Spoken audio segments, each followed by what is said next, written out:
नमो वाग्देव्ये। मैं अंकित मिश्र, आप सभी का स्वागत संस्कृत संगम चैनल में।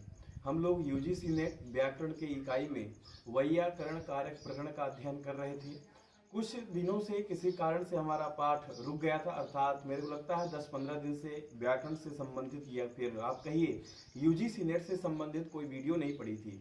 आज पुनः से यह पाठ प्रारंभ हो रहा है। अब निरंतर मैं प्रयत्न करूंगा चलता रहे, अवरुद्ध ना हो, आपको आशा दिलाता हूं। तो आइए, हमारी पंचमी विभक्ति चल रही थी। जो भी मित्र नहीं देखे वह हम देख सकते हैं, पूरा क्रमबद्ध पार्ट बाई पार्ट पढ़े हुए हैं। और मैं सूत्र भी लिख देता हूं ताकि हमारे, मान लीजिए कोई विशेष सूत्र देखना चाहे तो आप देख सकते हैं। हम ससूत्र पढ़ रहे हैं, अर्थात मूल पाठ के साथ पढ़ रहे हैं, हमारा एक भी सूत्र नहीं छूट रहा है। तो आइए, आज हमारा पंचमी विभक्ति चल रही थी। आज हमारे सूत्र का नंबर है अन्यारादि तरतेर दिक् शब्दान चूतर पदा जाहि युक्ते। मैं बार बार बोलता हूं, आप सूत्र को पुनः पुनः बोलेंगे तो आपको याद हो जाएगा। जब आप पेपर में जाएंगे तो आपको स्मरण रहेगा कि यह पंचमी विभक्ति का सूत्र मैंने पढ़ा था। तो एक बार फिर से बोल लीजिए, अन्यारादि तरते दिक् शब्दान चूतर पदा जाहि युक्ते। एक बार और बोलिए, बार बार जितना आवृत्ति करेंगे उतना आपको आनंद आएगा। अन्यारादि तरते दिक् शब्दान चूतर पदा जाहि युक्ते, यह आपका सूत्र है। तो इसमें आपको सबसे पहले क्या देखना, मैं आपको बताया था, आप विभक्ति देख सकते हैं। तो आप इसमें आप देखेंगे सामासिक पद है, इसमें पूरा जुड़ी हुई है। एक ही व्यक्ति सप्तमी विभक्ति का है यह, अर्थात सप्तमी व्यक्ति एक वचन। आप देख लीजिए, अन्यारादि तरते दिक् शब्दान चूतर पदा जाहि युक्ते, यह जो आपके सामने यह शब्द है ये इकट्ठा सामासिक पद है। तो यह सप्तमी विभक्ति एक वचन का पद यह कहलाएगा। ठीक है, आप इसमें समास भी कर सकते हैं। देख लीजिए, यदि आप समास के उत्सुक हो तो समास कैसे कर सकते हैं। अन्यस्य आराच्य इतरस्य ऋतेच दिक् शब्दस्य अंचूतर पदस्य आच्च आहिश्चेति अन्यारादि तरते दिक् शब्दान चूतर पदा जाहयः तैर युक्तम। फिर से पूरा बोल लीजिए, यही वाला सूत्र क्या बोलेंगे, अन्यारादि तरतेर दिक् शब्दान चूतर पदा जाहि युक्तम तस्मिन। फिर से बोलिए, अन्यारादि तरते दिक् शब्दान चूतर पदा जाहि युक्ते। ये कौन सा समास हो गया, द्वंद्व गर्भ तृतीया तत्पुरुष समास हो गया। ठीक है, इस प्रकार से आप समास कर सकते हैं।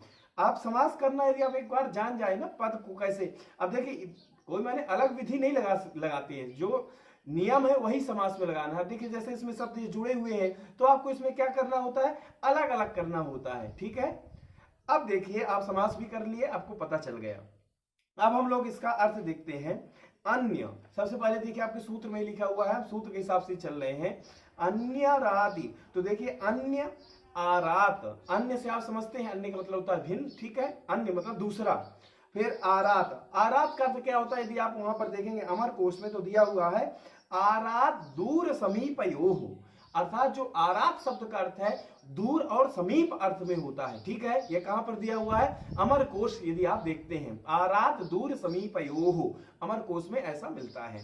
तो देखिए इस सूत्र का अर्थ देखते हैं। अन्य आरात इतर ऋते, ऋते मतलब क्या होता है, बिना, ऋते दिशावाची शब्द अंचूतर पद, अर्थात अंच धातु से निर्मित शब्द जिनका उत्तर पद हो। समझ में आ गया, अंच धातु से जिनका उत्तर पद हो, निर्मित उत्तर पद हो। ठीक है, तो फिर से एक बार अर्थ लिखिए, अन्य आरात इतर ऋते दिशावाची शब्द अंचूतर पद आच प्रत्यांत तथा आहि प्रत्यांत शब्दों के योग में पंचमी विभक्ति होती है। समझ में आ गया, अर्थात यदि इतने शब्द प्रयोग होते हैं तो इनके योग में पंचमी विभक्ति होती है। कौन कौन से, फिर से एक बार जल्दी जल्दी बोल लीजिए। अन्य आरात इतर ऋते दिशावाची शब्द अंचूतर पद आच प्रत्यांत तथा आहि प्रत्यांत शब्दों के योग में पंचमी विभक्ति होती है। ठीक है, अब यहाँ पर एक विशेष बात आपको और जाननी है। क्या जाननी है, जो यहाँ पर सूत्र में अन्य पद दिया है ना, तो अन्य से इसके जितने पर्यायवाची हैं उनका सबका बोध हो जाएगा।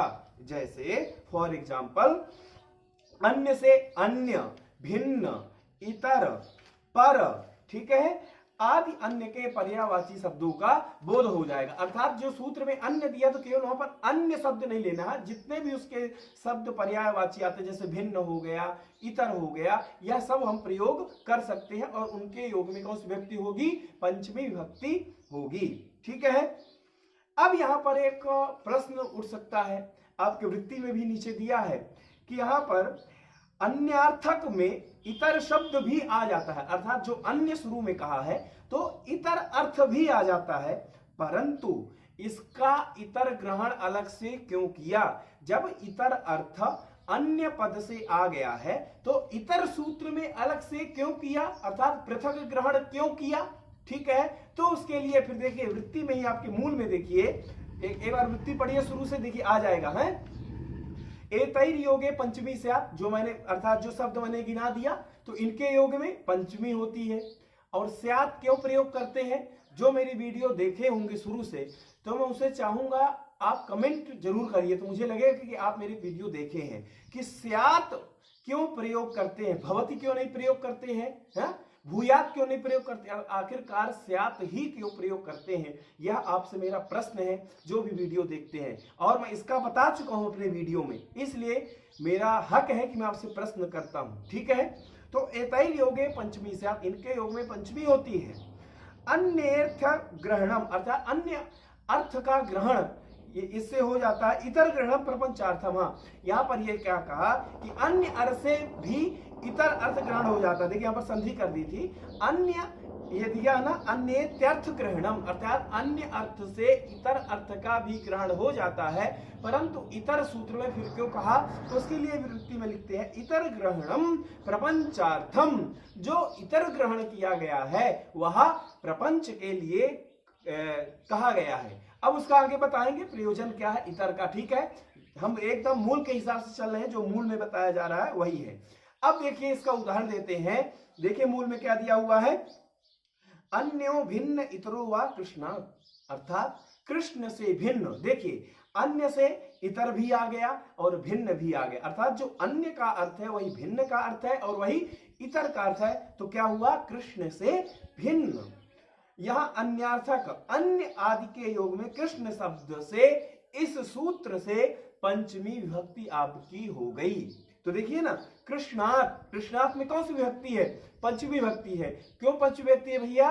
क्योंकि अन्य शब्द यहाँ पर प्रयोग किया गया है, अथवा भिन्न शब्द प्रयोग किया गया है, अथवा इतर शब्द प्रयोग किया गया है, इसलिए कृष्ण शब्द में पंचमी विभक्ति हो गई। तो आप कोई भी उदाहरण दे सकते हैं। अन्यो रामात, अब जैसे मेरा अंकित नाम है, अन्यो अंकितात, अंकित से भिन्न, है ना। आप लोक के उदाहरण बनाइए, जरूर नहीं है जो किताब में दिया है आप वही याद रटेंगे, अपने से भी थोड़ा सा हम लोग मस्तिष्क का प्रयोग कर सकते हैं। ठीक है। अब देखिए अगला उदाहरण इसी प्रकार देते हैं, आरात वनात, अर्थात वन से दूर या समीप। क्या कहा? वन से दूर या समीप। ऋते कृष्णात, ऋते का अर्थ में क्या बताया था? बिना अर्थ बताया था, अर्थात कृष्ण के बिना। पूर्वोग्रामात, गांव से पूर्व आदि उदाहरण वाक्यों में आरात, ऋते तथा दिशावाची पूर्व शब्दों के योग में कौन सी विभक्ति होती है? पंचमी विभक्ति हो गई। तो आप देखेंगे ना, वनात, वनात में कौन सी विभक्ति आपको देखने को मिली? पंचमी विभक्ति। कृष्णात कौन सी विभक्ति देखने को मिली? पंचमी विभक्ति देखने को मिली। ग्रामात कौन सी विभक्ति हो गई? पंचमी विभक्ति हो गई। क्यों हो गई भैया? क्योंकि इस सूत्र में पहले ही कहा अन्य शब्द आए, आरात शब्द आए, इतर शब्द आए, और भी जो शब्द मैंने पहले गिराया था, फिर आ ही प्रत्यांत हो, अंचुत्तर पद हो, तो इनके योग में पंचमी विभक्ति आती है। तो हमने यह जो उदाहरण पढ़ा तो यह शब्द आए हैं बीच में, इसलिए कृष्ण शब्द में पंचमी हमको देखने को मिली, वन शब्द में देखने को मिली, और फिर आपको किसने कौन उदाहरण था? ग्राम शब्द में ग्रामात बन गया। ठीक है। अगला देखिए, अब जो सूत्र में दिक् शब्द दिया है ना, दिक् शब्द। अब देखिए, दिश दृष्टः शब्दः दिक् शब्दः, आप इस प्रकार से समास कर सकते हैं। वहां पर जो दिक् शब्द दिया है, क्या? दिश दृष्टः शब्दः दिक् शब्दः, अर्थात मध्य पद लोभी समास इसको कहते हैं। ठीक है, कि मध्य पद का लोप हो गया हो। अब यहाँ पर हम देखते हैं दिक् शब्द का अर्थ क्या है जो सूत्र में दिया है। मैंने समास से तो अर्थ बता दिया, पर अब हिंदी में चर्चा कर लेते हैं। दिशा अर्थ में देखे गए, ध्यान से सुनिएगा, दिशा अर्थ में देखे गए शब्द अर्थात पहले दिशा अर्थात दिक्वाचक रहा हो, दिशावाचक रहा हो, अब चाहे ना हो। समझ में आया? अर्थात पहले वह शब्द दिशावाचक रहा हो, दिक्वाचक रहा हो, परंतु अब वह ना हो, ऐसे पूर्व आदि शब्द दिशावाचक प्रचलित है। ठीक है, पूर्व आदि शब्द यदि प्रयोग में देश या कालवाचक भी हो तो इनके योग में पंचमी विभक्ति होती है। समझ में आया? कहने का आशय ये है, जो सूत्र में दिक् शब्द दिया हुआ है वह पहले दिशा दिक्वाचक हो अर्थात दिशा के योग में वह प्रयोग हो चुका हो, परंतु यदि अब वह नहीं भी है अथवा वह देश व कालवाचक भी होगा तो भी पंचमी विभक्ति हो गई है। इसलिए मैं समास में क्या बोला था आपको, दिशि दृष्टः शब्दः दिक् शब्दः, अर्थात दिशा में देखा गया वह दिशावाचक पहले रहा हो। ठीक है, इसको मध्य पद लोपी समास कहते हैं। ठीक है, मध्य पद इसका लोप हो गया हो। ठीक है, अब समझ में आ गया ना? और सरल कर देता हूं। कई लोग कहते हैं कि आप थोड़ा सा कठिन स्तर में चले जाते हैं और सरल करते हैं। अर्थात जो पूर्व शब्द है, मान लीजिए पहले वह दिशा शब्द में प्रयोग हुआ हो तो ये आप जानते हैं पूर्व शब्द दिशा में ही प्रयोग होता है, परंतु यदि वह अब वह प्रयोग नहीं भी हुआ हो तो भी उसमें पंचमी विभक्ति हो जाएगी, अथवा वह देशवाची या कालवाची होगा तो भी उसमें पंचमी विभक्ति हो जाएगी। यह सारांश है। ठीक है, अब देखिए यहां पर जैसे कहा चैत्रात् पूर्वः फाल्गुनः, क्या कहा? यह सूत्र बहुत इंपॉर्टेंट है परीक्षा की दृष्टि से, मैं आपको बता दूं। ठीक है, थोड़ा सा आपको बोरिंग लग सकता है पर है बहुत महत्वपूर्ण। चैत्रात् पूर्वः फाल्गुनः, चैत्र से पहले फाल्गुन। अब यहां पर आप देखिए, यहां पर दिशावाची तो प्रयोग नहीं हुआ है ना, तो यहां पर देखिए कैसा है, यह पूर्व शब्द का अर्थ है पहले जो कालवाचक है, किंतु यह शब्द चूंकि दिशा में पूर्व शब्द में देखा गया है इसलिए इसके योग में चैत्र में पंचमी विभक्ति हो गई। कहने का आशय यह है, यहां पर जो है कालवाचक शब्द है, देखिए ना, चैत्र से पहले फाल्गुन, तो एक समय की बात हो रही है ना, एक काल की बात हो रही है ना, परंतु एक नियम और था कि यह जो पूर्व शब्द है यह पहले दिशावाचक में प्रयोग हुआ हो, तो ये तो आप जानते ही हैं कि यह दिशावाचक में दिशावाचक शब्द रहता है ये, है ना, तो इसलिए यह पूर्व शब्द से इसमें चैत्रात् में पंचमी विभक्ति हो गई। समझ में आया? अब देखिए आगे इसमें एक और प्रश्न उठाते हैं, मूल पंक्ति पढ़िए आप, देखिए क्या उठाया हमारा, यह हो गया ना, दिशि दृष्टा शब्दो दिक् शब्दः तेन संप्रति देश काल वृत्तिना योगेपि भवति। यह भी मैंने बता दिया कि देश और कालवाची होगा तो भी उसमें पंचमी विभक्ति हो गई, जैसे चैत्रात् में पंचमी विभक्ति हो गई क्योंकि वह जो पूर्व शब्द है वह कालवाची शब्द है। ठीक है, अब आगे कहते हैं चैत्रात् पूर्वा फाल्गुना, यह उदाहरण भी मैंने बता दिया आपको। अब आगे इसमें लिखा अवयववाच योगे तु न, अर्थात मैं आपको समझाता हूं सरल भाषा में, नहीं फिर आप घबरा भी जाएंगे। तस्य परमाम्रेडितम इति निर्देशात् पूर्वम कायस्य अंचुत्तर पदस्य तु दिक्शब्दत्वेपि षष्ठ्यत्यर्थ, एक यह सूत्र है, इति षष्ठीम बाधितुम पृथक ग्रहणम। अब देखिए वहां से फिर प्रकरण अलग हो जाएगा, देखिए अब यहाँ पर बहुत अच्छा शब्द कहा, यह जो अवयव अर्थात अवयव मतलब कि जो आपके शरीर के अंग होते हैं ना, देखिए एक संबंध भी होता है ना, अवयवावयवी संबंध, आप साहित्य में पढ़े होंगे। ठीक है, तो क्या कहा, अवयववाची पूर्व आदि शब्दों के योग में, क्या कहा, अवयववाची पूर्व शब्द पूर्व आदि के योग में पंचमी विभक्ति नहीं होती है ना, तू ना लिखा है ना, तू ना, अर्थात अवयववाची शब्द के योग में पंचमी विभक्ति नहीं होती है। अभिप्राय यह है, सरल भाषा में बिल्कुल, है ना, मैं आपके लिए लिख लेता हूं बिल्कुल सरल भाषा। अभिप्राय यह है कि यदि दिशावाचक शब्द से, क्या कहा, यदि दिशावाचक शब्द से किसी अवयवी के अवयव का बोध होता है, अर्थात शरीर के अंग का बोध होता है, ठीक है, बोध होता है, तो वहां पंचमी विभक्ति नहीं होगी, तो फिर वहां पर क्या होगी, तो वहां पर कहा तस्य परमाम्रेडितम सूत्र के निर्देश से ठीक है, ये लिखा हुआ देखिए, सूत्र के निर्देश से, अर्थात पाणिनि ने तस्य परमाम्रेडितम सूत्र में पर शब्द के साथ तस्य अर्थात षष्ठी का प्रयोग कर इस बात को प्रमाणित कर दिया कि पूर्वम कायस्य, शरीर का अगला भाग। तो अब देखिए, शरीर क्या है? अवयवी, और अवयव क्या है? भाग, है ना। तो यहाँ पर अवयवी और अवयव की बात हो रही है, तो यहाँ पर पंचमी नहीं होगी। ये आपकी वृत्ति में कह रहे हैं भट्टोजी दीक्षित। ठीक है, क्या कह रहे हैं? यदि वहां पर अवयवी और अवयव का संबंध यदि आप दिखा रहे हैं, यदि तब भी वहां पर पूर्व शब्द प्रयोग हुआ है, तो वहां पर पंचमी विभक्ति नहीं होगी। तस्य परमाम्रेडितम, तस्य पद से हमको वहां पर षष्ठी का निर्देश हमको समझ में आ रहा है, इसलिए यहाँ पर क्या हो गया? पूर्वम कायस्य, शरीर का अगला भाग पूर्व देशवाचक या कालवाचक नहीं है, अपितु शरीर के एक अवयव अंग का बोध कराता है। अतः पूर्व के योग में काय शब्द में पंचमी नहीं हुई। फिर यह संबंध हो गया, अवयव और अवयव का संबंध हो गया, तो संबंध में कौन सी विभक्ति होती है? षष्ठी विभक्ति होती है। तो कायस्य में षष्ठी विभक्ति हो गई। कहने का आशय इसमें यह था कि यह जो पूर्व शब्द है, यहां पर ना वह देशवाची है और ना कालवाची है, वह यहाँ पर कैसा है? अवयव और अवयव के संबंध में आ रहा है, इसलिए यहाँ पर पंचमी विभक्ति नहीं हुई है। अर्थात अवयव और अवयव में जहां पर आएगा, वहां पर पूर्व शब्द के योग में पंचमी विभक्ति नहीं होगी, वहां पर संबंध में षष्ठी हो जाएगी। और इसके अलावा जहां पूर्व शब्द आता है देशवाची और कालवाची में, वहां पर आपकी पंचमी विभक्ति आ जाएगी। जैसे अभी आपने पिछला उदाहरण पढ़ा था, चैत्रात फाल्गुना पूर्वः, तो वहां पर पूर्व शब्द कालवाची था, इसलिए वहां पर चैत्रात में पंचमी विभक्ति आपकी हो गई थी। ठीक है, मैं आपको पूरा सार बता दिया हूं।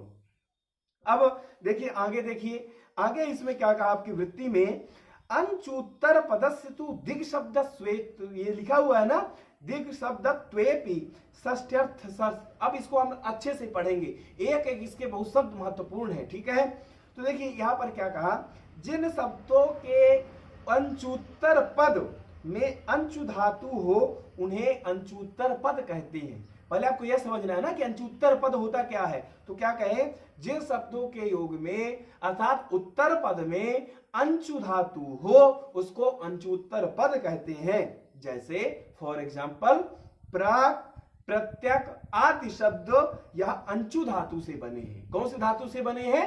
अंचु धातु से बने हैं। ठीक है, आप देख सकते हैं प्रा जमा प्रा प्लस अंचु बराबर प्राक बनता है, प्रति जमा अंचु बराबर प्रत्यक बनता है। तो उत्तर पद में अंचु धातु का प्रयोग हुआ, तो यह कैसे पद कहला गए? अंचुत्तर पद कहला गए। कौन कौन से? प्राग और प्रत्यक। मैं आपको बता भी दिया, प्रा प्लस अंचु बराबर क्या बन गया आपका? प्राग बन गया। प्रति प्लस अंचु बराबर प्रत्यक बन गया। तो यह कैसे पद कहला गए? अंचुत्तर पद कहला गए। ठीक है, ये एक प्रश्न उठाया कि दिक् शब्द से अंचुत्तर पद का भी ग्रहण हो जाता है, अर्थात प्राक और प्रत्यक ये भी दिशावाची है, तो इसका पृथक ग्रहण अंचुत्तर पद का क्यों किया?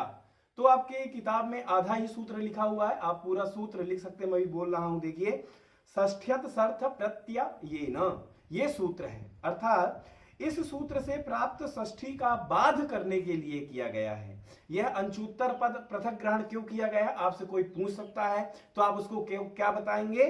षष्ठ्यत सर्थ प्रत्ययेन, इस सूत्र से षष्ठी का बाध करने के लिए अंचुत्तर पद पृथक ग्रहण किया गया है। फलतः प्राग प्रत्यक आदि के योग में पंचमी विभक्ति होती है।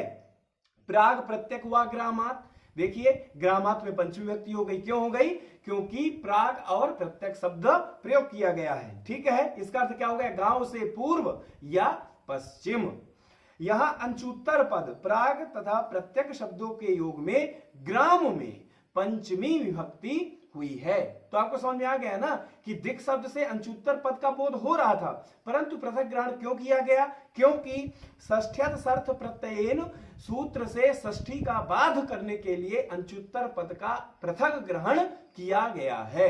ठीक है, अब देखिए यहां पर मेरे को लगता है अब स्पष्ट हो गया होगा। अब मूल पढ़ लीजिए, क्या लिखा हुआ है? अंचुत्तर पदस्य तु दिक् शब्दत्वेपि षष्ठ्यर्थ सर्थ प्रत्ययेन इति षष्ठीं बाधितुं पृथक ग्रहणम, लिख दिया है स्पष्ट। अब देखिए इसको पढ़ेंगे, अर्थ आपके सामने नृत्य कर रहा है।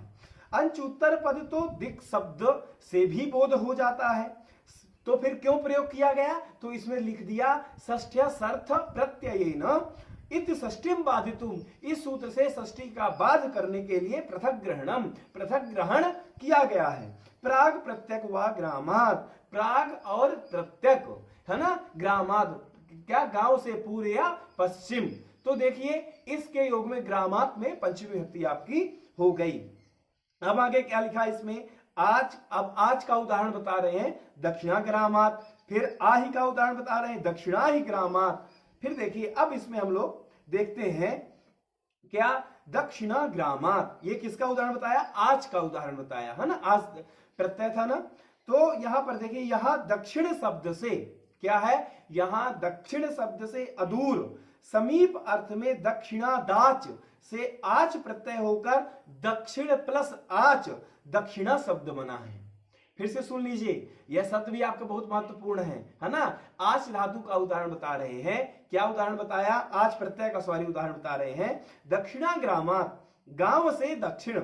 यहां दक्षिण शब्द से अदूर, अर्थात अदूर, दूर मतलब होता है दूर, अदूर मतलब जो दूर नहीं है अर्थात समीप, ठीक है।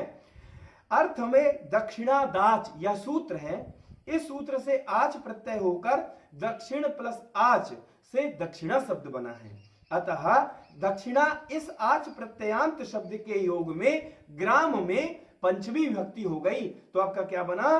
दक्षिणा ग्रामात। समझ में आया ना कि दक्षिणा में ही आच प्रत्यय लगा है, तो आच प्रत्ययांत हो गया, दक्षिण जमा आच, और कौन से सूत्र से आच प्रत्यय हुआ है? दक्षिणादाच, ठीक है। तो इसके योग में पंचमी विभक्ति आपकी हो गई। अब आही का उदाहरण बता रहे हैं, देखिए क्या उदाहरण बता रहे हैं, दक्षिणा ही ग्रामात, अर्थात गांव से दक्षिण। तो यहां पर भी देख लिए, दक्षिण शब्द से दूर अर्थ में, यहां किस अर्थ में? वहां पर समीप अर्थ था, परंतु यहां पर दूर अर्थ में आहिचा दूरे सूत्र से आहि प्रत्यय होकर दक्षिणा ही शब्द बना है। फिर से सुन लीजिए, यहां पर जो दक्षिणा ही ग्रामात में दक्षिण शब्द में आहि प्रत्यांत जो लगा हुआ है वह दूर अर्थ में है, ठीक है। कौन सूत्र से आहि प्रत्यय हुआ है? आपसे कोई इंटरव्यू में पूछ सकता है। तो आहिचा दूरे सूत्र से आहि प्रत्यय होकर के दक्षिणाहि शब्द बना है। अतः दक्षिणाई से आहि प्रत्यय होकर के इसके योग में ग्रामात में आपकी कौन सी विभक्ति हो गई? पंचमी विभक्ति हो गई। स्पष्ट है ना। अब देखिए आगे, यद्यपि ये आच और आहि प्रत्यांत शब्द भी दिशावाची है ना, दिशावाची, तथापि षष्ठ्यर्थ सर्थ प्रत्ययेन से इनके योग में षष्ठी का बाध करने के लिए सूत्र में पृथक ग्रहण किया गया है। यदि पृथक ग्रहण नहीं करते तो षष्ठी विभक्ति हो जाती, इसीलिए यहां पर आहि और आच प्रत्ययांत अलग से इसको दिखाया गया है। आज से आपको कोई फंसाने के लिए पूछ सकता है प्रश्न, ठीक है। तो आपको यह सूत्र याद रखना है, कौन सा? षष्ठ्यर्थ सर्थ प्रत्ययेन, कि इस सूत्र से षष्ठी का बाध करने के लिए प्रयोग अलग से किया गया है। अब देखिए यहां पर अपादाने पंचमी, आपके मूल वृत्ति में फिर से आ जाइए। अपादाने पंचमी इति सूत्रे कार्तिक्याः प्रभृति इति भाष्य प्रयोगात् प्रभृत्यर्थ योगे पंचमी भावात् प्रभृति आरभ्य वा सेव्यो हरिः अपपरिबहिः इति समास विधानात् ज्ञापकात् बहिर्योगे पंचमी ग्रामात् बहिः। अब देखिए आपकी मूल वृत्ति पढ़ना बहुत जरूरी है। मैं आपको वादा दिलाया हूं कि हम मूल के साथ पढ़ रहे हैं, एक एक शब्द नहीं छूटेगा। तो मेरा मतलब कि क्या कह सकते हैं आप, मेरा पूरा आपके प्रति उम्मीद है और मुझे करना है। तो देखिए यहाँ पर लिखा अपादाने पंचमी, अर्थात क्या कहा, सूत्र में जो कार्तिक्याः प्रभृति इस भाष्य के प्रयोग से विदित होता है, अर्थात मालूम पड़ता है कि प्रभृति अर्थ वाले शब्दों के योग में पंचमी विभक्ति होती है। फिर से सुनिएगा, कार्तिक्याः प्रभृति जो दिया हुआ है उससे भाष्य में यह प्रयोग किया गया है, अर्थात भाष्य के प्रयोग से हमको मालूम पड़ता है, जान पड़ता है कि प्रभृति अर्थ वाले शब्दों के योग में भी पंचमी विभक्ति होती है। जैसे भवात् प्रभृति आरभ्य वा हरि सेभ्यः, जन्म से लेकर हरि की सेवा करनी चाहिए। इस वाक्य में प्रभृति और उसके पर्याय आरभ्य शब्द के योग में भव शब्द से पंचमी विभक्ति हुई है, किंतु आरभ्य इस क्रिया के द्वारा कर्मत्व विवक्षा रहने पर, अब देखिए मैं आपको बताऊंगा, चलिए थोड़ा सा और बचा है। कर्मत्व विवक्षा रहने पर आपने एक सुना होगा, उपपद विभक्ते है कारक विभक्तिर बलीयसी। सिद्धांत के अनुसार कर्म कारक विभक्ति द्वितीया ही की जाएगी। तो जैसे यहाँ पर कहने का आशय यह है कि एक जगह में यदि दो विभक्ति प्रयोग की गई है, जैसे एक जगह कारक विभक्ति और एक जगह उपपद विभक्ति, तो वहां पर आपको कौन सी विभक्ति करनी चाहिए? तो वहां पर लिख दिया है उपपद विभक्ते है कारक विभक्तिर बलीयसी। उपपद विभक्ति के अनुसार कारक विभक्ति ज्यादा बलवान होती है। अर्थात जहां पर दो विभक्ति प्रयोग की गई होंगी, उपपद विभक्ति और कारक विभक्ति, वहां पर कारक विभक्ति मानी जाएगी, उपपद विभक्ति नहीं मानी जाएगी। तो यहाँ पर वही कह रहे हैं, जैसे सूर्योदयम आरभ्य अस्तमया जपति। अब वहां पर देखिए पिछले भी उदाहरण में आरभ्य प्रयोग किया गया था, तो वह कर्मत्व की वहां पर विवक्षा थी, तो वहां पर तो द्वितीया ही होगी। यहाँ पर भी आरभ्य का अलग से उदाहरण दिखा रहे हैं, सूर्योदयम आरभ्य। यद्यपि आपकी किताब में ये देखिए, मूल किताब में देखिए यह नहीं दिया हुआ है, मैं आपको उदाहरण के लिए समझा रहा हूं। क्या है? सूर्योदयम आरभ्य। तो यहाँ पर आप यह देखिए, सूर्य के उदय से आरंभ करके अस्त होने तक जप करता है। इस वाक्य में आरभ्य के द्वारा सूर्योदय शब्द से कर्म कारक विभक्ति द्वितीया हुई है। तो यहाँ पर तो उपपद विभक्ति भी हो जानी चाहिए थी। अर्थात क्यों हो जानी थी? क्योंकि यहाँ पर पहले प्रयोग किया है ना प्रभृति, अर्थात प्रभृति का ही पर्याय आरभ्य है, आरभ्य है ना, तो यहाँ पर उपपद विभक्ति भी थी और कर्मत्व की विवक्षा भी है, अर्थात कर्म कारक भी यहाँ पर है। तो यहाँ पर कौन सी विभक्ति करें? तो यहाँ पर मैं आपकी स्पष्टता के लिए बताया यह उदाहरण कि यहाँ पर द्वितीया ही आपको करनी है। यद्यपि यहाँ पर उपपद विभक्ति का नियम घट रहा है, यहाँ पर पंचमी विभक्ति होनी चाहिए थी, क्योंकि प्रभृति का पर्याय आरभ्य है, तो यहाँ पर नहीं होगी क्योंकि कर्म की यहाँ पर विवक्षा है। इसलिए उपपद विभक्ते है कारक विभक्ति बलीयसी के अनुसार कारक विभक्ति बलवान होती है, इसलिए यहाँ पर सूर्योदयम द्वितीय विभक्ति आपकी होगी। समझ में आ गया? ठीक है, अब आगे चलते हैं हम लोग। आगे अब क्या कहा है? अपरिरीति। अब यहाँ पर देखिए, आपके यहाँ पर लिखा हुआ है मूल उसमें किताब में देखिए क्या लिखा है, अपरिबहि लिखा हुआ है ना, अपरिबहि रंचवः पंचम्या। ये पूरा सूत्र लिख लीजिए, उसमें वृत्ति में पूरा सूत्र नहीं लिखा हुआ है। क्या है पूरा सूत्र? अपरिबहि रंचवः पंचम्या। फिर से सुन लीजिए, अपरिबहि रंचवः पंचम्या, यह पूरा सूत्र है। इस सूत्र से बहि का पंचम्य के साथ समास विधान किया गया है। इस समास विधान के ज्ञापन से बहि के योग में पंचमी विभक्ति होती है। जैसे अन्यथा अथवा बहि शब्द का पंचम्य के समास विधान व्यर्थ हो जाएगा। यदि मान लीजिए आप पंचमी विभक्ति वहां पर नहीं करते हैं, तो वहां पर जो समास किया गया है वह क्या हो जाएगा? व्यर्थ हो गया जाएगा। अतएव ग्रामात बहि, गांव के बाहर, इस वाक्य में बहि पद के योग में ग्राम शब्द से कौन सी विभक्ति हुई है? पंचमी विभक्ति हुई है। कहने का आशय ये है, यहाँ पर जो एक सूत्र दर्शा रहे हैं आपके वृत्ति में, अपरिबहिरंचवः पंचम्याः, इसमें बहि के साथ पंचमी का समास किया गया है। यदि समास नहीं करते, यदि ये पंचमी व्यक्ति इसमें नहीं करते हैं, तो वह समास विधान व्यर्थ हो जाएगा। इसलिए बहि शब्द के योग में पंचमी व्यक्ति होती है। जैसे उदाहरण बताया, ग्रामात बहि, गांव के बाहर, या फिर आप और प्रयोग कर दीजिए, गृहात बहि, घर के बाहर। ऐसे आप अनुवाद बना सकते हैं। ठीक है, अब यहाँ पर आप एक विशेष द्रष्टव्य आप एक नोट करके लिख लीजिए, लिख सकते हैं। क्या? बहि के योग में यदि पंचमी होती है तो मणिबंधादाकनिष्ठम करस्य करभो बहि। फिर से सुन लीजिए, यदि बहि के योग में पंचमी विभक्ति होती है तो अमर कोश में एक वाक्य मिलता है। क्या मिलता है? मणिबंधादाकनिष्ठम करस्य करभो बहि। जो लोग लिखना चाहते हैं वह लोग लिख लीजिए, उनके लिए आराम से बोल देता हूं। मणिबंधादाकनिष्ठम करस्य करभो बहि। इस अमर कोश के वचन में बहि के योग में करस्य में पंचमी विभक्ति नहीं की, कौन सी विभक्ति कर दी है? षष्ठी विभक्ति हुई है। ठीक है, इसका कारण है कि चूंकि बही के योग में पंचमी ज्ञापक के आधार पर होती है। पंचमी बही के योग में किस आधार पर होती है? ज्ञापक के आधार पर होती है। अब यह ज्ञापक क्या होता है? ज्ञापक वह होता है कि हमको उस सूत्र के अनुसार हमने यह नियम बना लिया।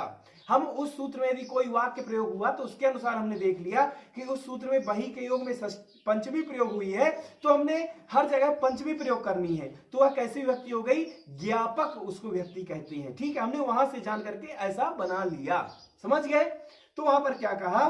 ज्ञापक के आधार पर होती है। और एक आप लिख सकते हैं परिभाषा, ज्ञापक सिद्धम ना सर्वत्र। ज्ञापक सिद्ध सर्वत्र हो ऐसा नहीं है, वह सर्वत्र सिद्ध नहीं होता है।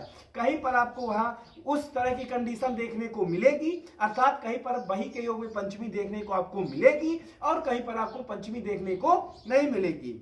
अर्थात ज्ञापक से जो सिद्ध होता है वह सर्वत्र अनिवार्य रूप से लागू नहीं होता। अर्थात हर जगह नहीं है अनिवार्य कि हर जगह पंचमी होगी। ज्ञापक समझ में आ गया है ना कि हमने वह सूत्र में देखा, कौन सा सूत्र था? अपरिबहिरंच वह पंचम्या। हम उस सूत्र में देखे कि बही जो पंचमी समास हुआ है, अर्थात पंचमी के योग में जो हमने समास कर दिया, पंचमी विभक्ति में जो समास कर दिया वह बही के कारण हुआ, अर्थात बही के योग में पंचमी विभक्ति होती है। हमने सूत्र को देख करके ऐसा निर्णय कर लिया, तो यही निर्णय क्या कहलाता है? ज्ञापक। समझ में आ गया? तो फिर क्या कहा? ज्ञापक सिद्धम न सर्वत्र। ज्ञापक सर्वत्र सिद्ध हो ऐसा नहीं है, अर्थात बही के योग में सर्वत्र पंचमी होगी ऐसा कदापि नहीं है। क्योंकि अमर कोश का एक वाक्य हमने देखा, मणिबंधा दा कनिष्ठम करस्य करभो बही, इसमें करस्य में षष्ठी विभक्ति हुई है। तो यही कहा ज्ञापक सिद्धम ना सर्वत्र, यह ज्ञापक बही है, अर्थात इसमें सर्वत्र पंचमी नहीं होगी। तो यहाँ पर इसके अनुसार क्या हो गई? आपकी षष्ठी हो गई। अर्थात इसमें पंचमी नित्य नहीं है, पंचमी भी हो सकती है, ऐसा आप कह सकते हैं। ठीक है, तो मैं समझता हूं आपको यह सूत्र एक एक अच्छी प्रकार से बताने का प्रयास किया हूं। यह सूत्र परीक्षा की दृष्टि से बहुत अनिवार्य है। आज तो मैंने यह सोचा था कि पंचमी विभक्ति समाप्त कर दूंगा, तो मुझे ही इससे सूत्र में इतना समय लग गया अच्छे से बताने में। मेरा एक सिद्धांत है, चाहे मैं एक सूत्र बताऊं पर अच्छे से बताऊं, उसमें कुछ कमी ना रह जाए। यद्यपि कमी तो आजीवन रहेगी, पर जितना अपने से हो सकता है, जितना अपने स्वाध्याय से परिश्रम कर सकते हैं उतना करना चाहिए। तो यदि आपको कोई प्रश्न हो तो हमेशा की तरह बोल रहा हूं, आप कमेंट बॉक्स में पूछ सकते हैं। तब तक के लिए नमस्कार, धन्यवाद।